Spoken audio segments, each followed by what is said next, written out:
नमस्कार प्रिय छात्रों। और जैसा कि आप देख रहे हैं, हमारा आज का प्रश्न है पादप कोशिका और जंतु कोशिका में अंतर। ये बहुत ही आईएमपी प्रश्न है और बार बार परीक्षाओं में पूछा जाता है। यदि आप ओल्ड क्वेश्चन पेपर देखेंगे तो ये क्वेश्चन बार बार पूछा जाता है। इसलिए हम इस क्वेश्चन को करके बहुत ही सरल भाषा से इसको पढ़ेंगे, ताकि हमारा जो क्वेश्चन है और जो अंतर आप देख रहे हैं पादप कोशिका और जंतु कोशिका में, ये बहुत ही सरल भाषा में एक ही बार में याद हो जाए। ठीक है, तो सबसे पहले आपको क्या करना है, क्रमांक लिखना, फिर पादप कोशिका और उसके बाद जंतु कोशिका। ठीक है, क्रमांक, पादप कोशिका और जंतु कोशिका। ये देखिए मैंने इस तरीके से बना दिया है।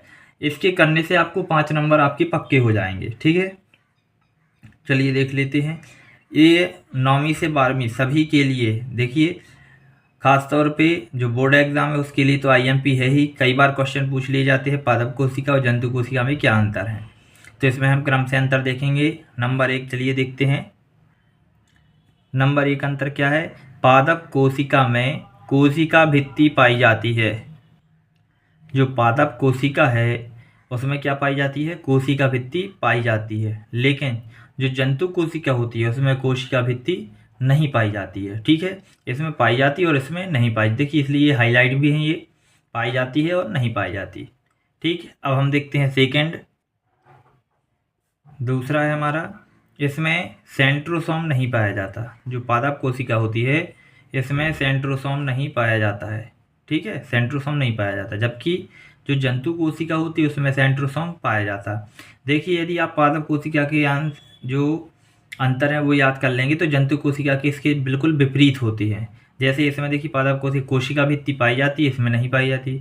इसमें सेंट्रोसोम नहीं पाया जाता तो इसमें पाया जाता है। अब हम बात करते हैं थर्ड की।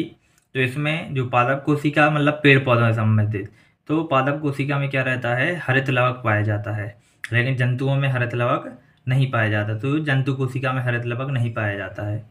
तो ये हमारे 3 अंतर हो जाएंगे। इसके बाद हम देखते हैं चौथा प्रश्न।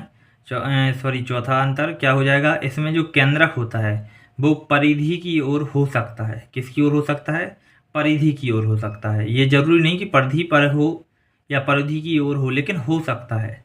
लेकिन जिसमें जो आपकी जंतु कोशिका, इसमें केंद्रक कहाँ होता है, अधिकांश मध्य में ही होता है। ये परिधि की ओर हो सकता है लेकिन ये मध्य में ही होगा। ठीक है, तो ये हमारा चौथा अंतर हो जाएगा। इसके बाद हम अगला अंतर देखते हैं। हमारा 5वां अंतर क्या हो जाएगा, इसमें रिक्तिकाएं बड़ी, जो रिक्तिकाएं होती है वो क्या हो गई, बड़ी हो गई पादप कोशिका में। लेकिन उनकी जो संख्या होती है वो क्या होती है, कम होती है।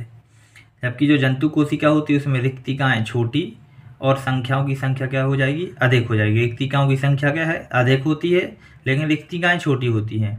जबकि जो आपकी पादप कोशिका होती है उसमें रिक्तिकाएं बड़ी होती है लेकिन संख्या में कम होती हैं। ठीक है, तो ये हमारे 5 अंतर थे। तो यहाँ से आप यदि कोई क्वेश्चन आ भी जाता है जंतु कोशिका किसे कहते हैं, तो आप इन सभी को मिलाकर जंतु कोशिका या पादप कोशिका के लिए लिख सकते हैं। और अंतर चाहें तो ये अंतर आप देख सकते हैं, 5 अंतर हैं। यदि आपको समझ में आते हैं तो अपने दोस्तों के साथ शेयर करें और कमेंट करके ज़रूर बताएं कि आपको ये वीडियो कैसा लगा। बहुत बहुत धन्यवाद।